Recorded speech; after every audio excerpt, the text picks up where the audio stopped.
Who is Eileen Lasker? People say my names, they think I'm either white or I'm married to a white. It's another very exciting moment with a very, very special guest. So I grew up in a place called Kinangop. I don't know that you have heard anything about Kinangop. I have had. Pronunciation. There's river, there's liver. I mean, I never heard something like that. If you want to become a pilot, you speak to a pilot. So I joined the circle when I was 23. What that did for me was to instill the discipline of saving. If you want to become a billionaire, speak to a billionaire. You know, I told some guys I come from the village market. I said, no, not village market, real village. And if you want to be financially free, listen to this conversation that we're just about to have. When you commit, you commit. You don't even touch this man. Just like you don't touch your pay. Hello, everyone.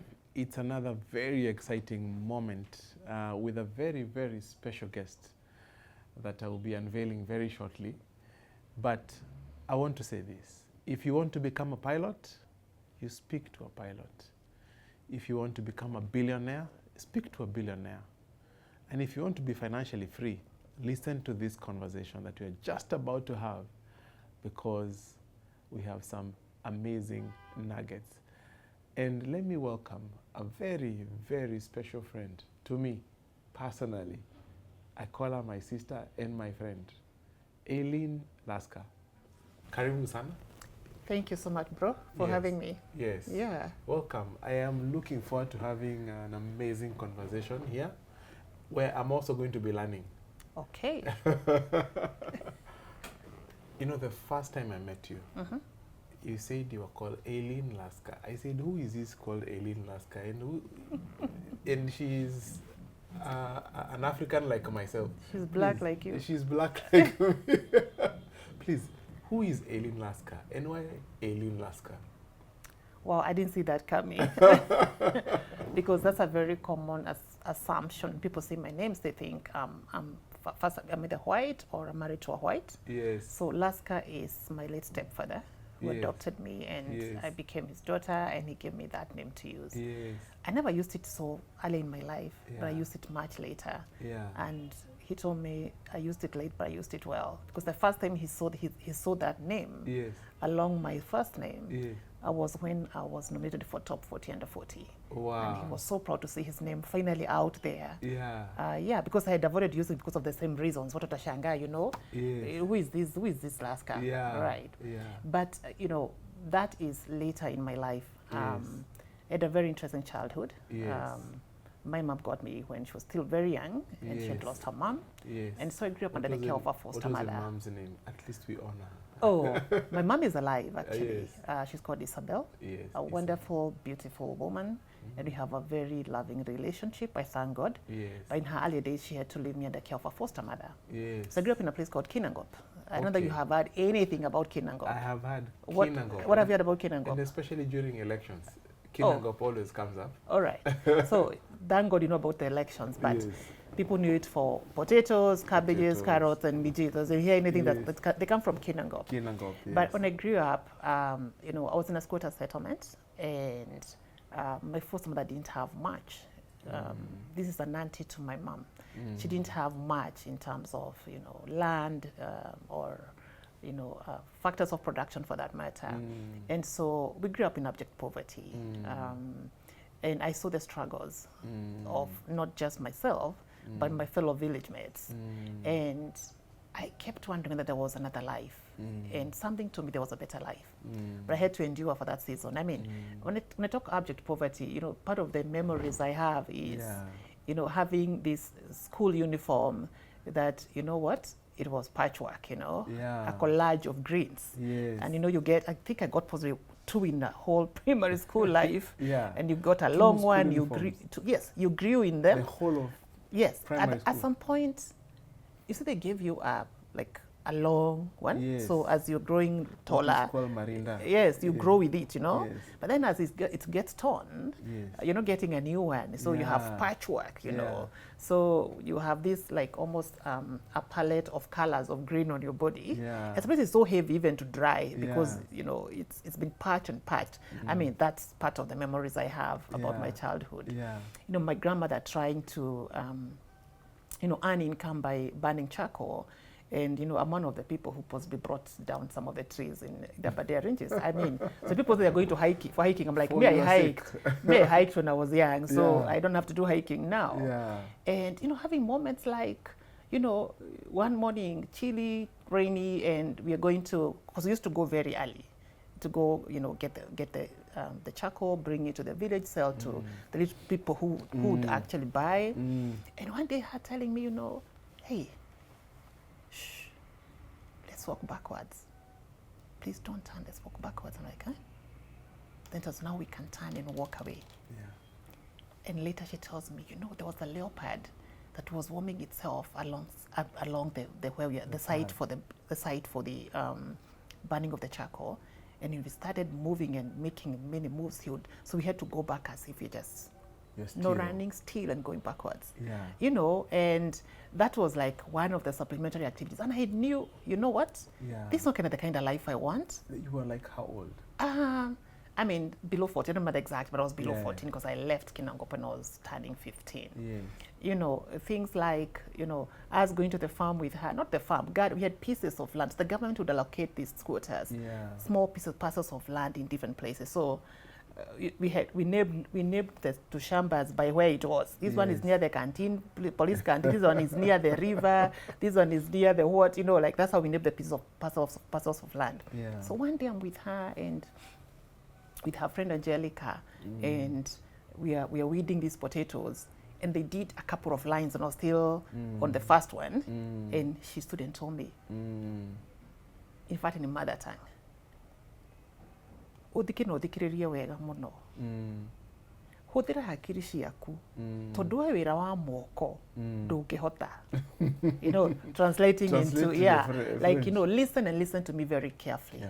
You'd rather engage and work hard, use your brain, because manual labor is not for you. It is not for you. And by the way, she chased me out of the garden that day and never went again. Wow. But those words until now, they hold true. Yeah. That, you know, I had to use my brain because I wasn't made for manual labor, you know. And I'm so glad because I engaged myself fully in books, did my primary school, passed well, and then had to relocate to... So she channeled you. Yes. She understood you and helped you. Yes. She saw something that I didn't see. Yes. She didn't look at me like I was lazy. Yes. She just said I was not made for manual labor. Not farming and that kind not of farming and that kind of thing. And from that time, my work allocation changed. So fetch the water, fetch the firewood, feed the cows, go shepherding the little, we had maybe 2 cows and a few sheep. But the manual labor is not for you. But then it's interesting that shepherding also has made Psalms 23 real for me. When you say the Lord is my shepherd, or my shepherd, depending on how you want to pronounce it, I know what a shepherd actually does. And so I can trust the Lord to shepherd me and do that faithfully.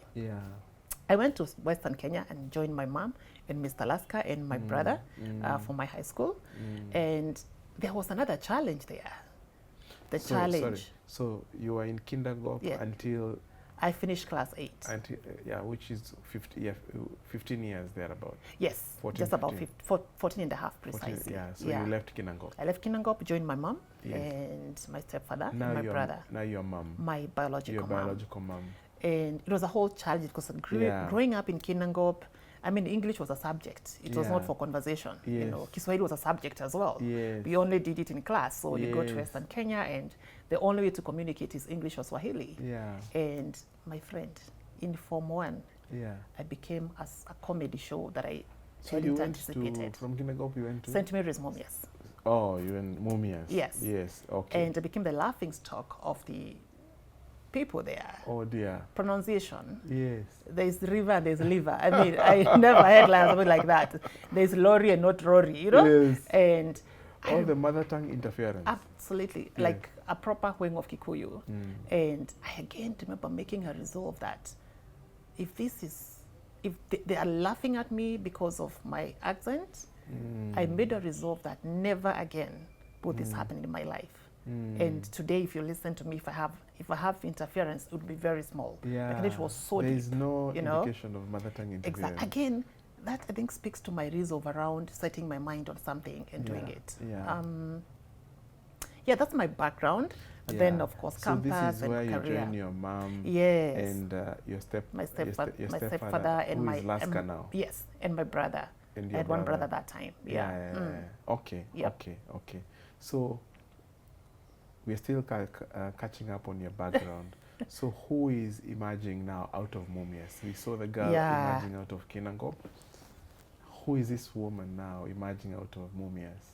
I think the words of my grandmother still continuing very strongly in my head that, use your brain. So even when I was struggling with my language barrier and of course culture shock, the one thing I knew is that I had to pass my exams. There were no two ways. Actually, it's either pass or otherwise pass. I was very clear about that. And so I worked very hard with a view to get to university. And thank God I managed. I was actually number 2 in the school. Wow. Got my grades and went to campus.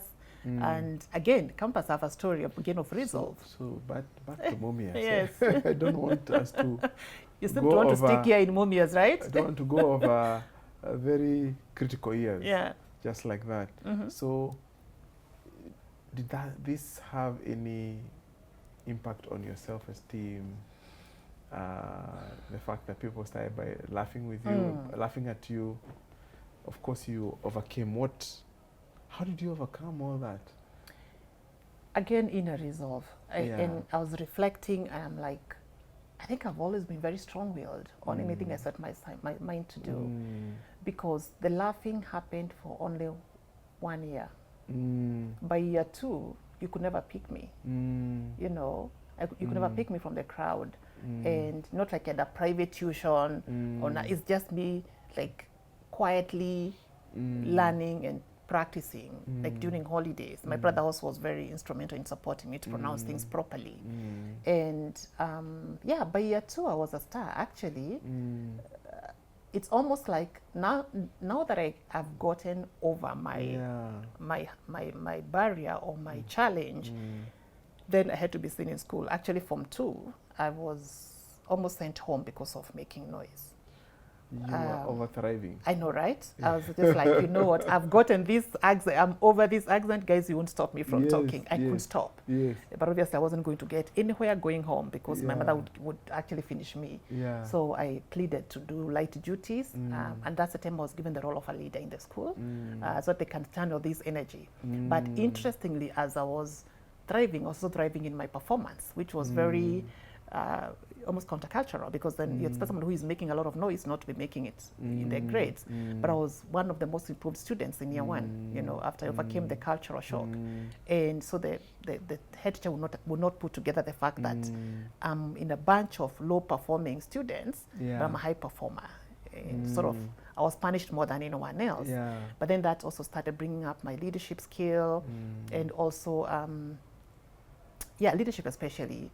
But the confidence went higher, and I knew, I've overcome this, and now I can actually focus on studying and focus on leaving this school with the grace to take me to the university.